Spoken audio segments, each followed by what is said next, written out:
Non, moi je voulais revenir juste sur le terme djihadisme sur lequel vous êtes intervenu, hein, et j'ai entendu ce que vous disiez, hein, la difficulté d'utiliser ce terme et peut-être l'erreur.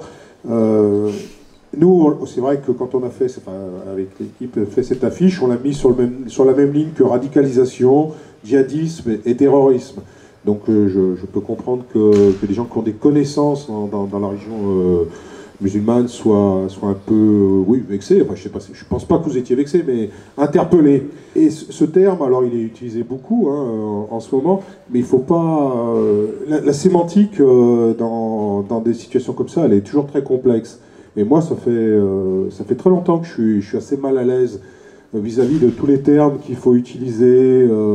Voilà, est-ce que je dois m'adresser à cette personne en la nommant musulmane, musulman ou musulmane, alors que j'en sais rien.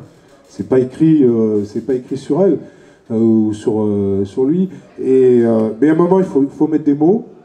Et je pense qu'en mettant ce mot djihadiste, même si c'est peut-être dans la culture, dans la connaissance de la religion religieuse, c'est une erreur, mais ça permet aussi aux concitoyens comme moi de mettre un mot sur ces gens.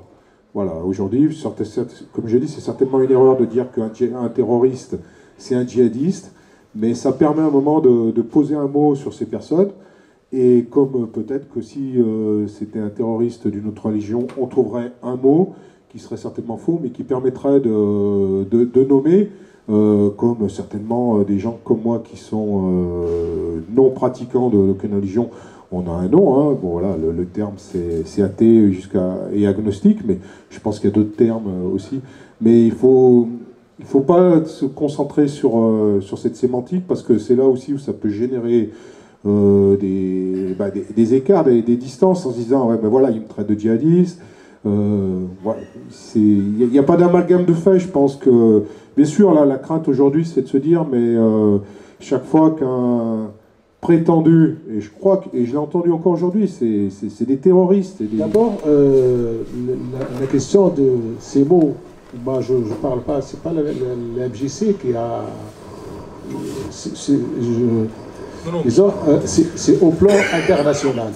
Au plan international, les médias, les politiques utilisent ces mots. Et à mon avis, moi, en tant que d'origine arabe, et je connais bien ce que ça veut dire ces mots, je pense qu'on a, dès le début, on a perdu une guerre culturelle avec ces gens-là.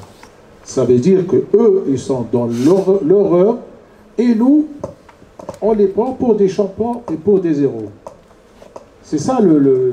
Donc, il faut bien penser. Et là, je m'adresse, je clarifie une autre fois, je m'adresse à la communauté internationale, pas à la MJC. Au contraire, la MJC, je trouve qu'elle, franchement, je vous remercie pour ce débat et pour pas mal d'animations. Par exemple, l'année dernière, j'avais l'occasion d'assister en fin d'année à la pièce de théâtre qui est faite par des enfants. C'était très bien faite, et je sais que la MJC fait de très bonnes choses. Voilà. Juste pour rebondir, 2 secondes. Là où je suis vraiment d'accord avec vous, il y a quelque chose qui m'exaspère dans les médias, c'est quand j'entends des journalistes qui disent de ces assassins, car ce sont des assassins, ah, ce sont des gens prêts à mourir l'arme au poing. Parce que ça renvoie à un imaginaire magique et merveilleux, on les poste en Robin des Bois. En fait, ce sont des gens capables de nous tuer. C'est ça qu'il faut dire. Surtout et avant tout. Et dire qu'ils sont capables de mourir l'arme au poing, ça renvoie à une imagerie qui les enjolive. Et je suis d'accord avec vous, il faut traiter un assassin d'assassin. Fakat, on est d'accord.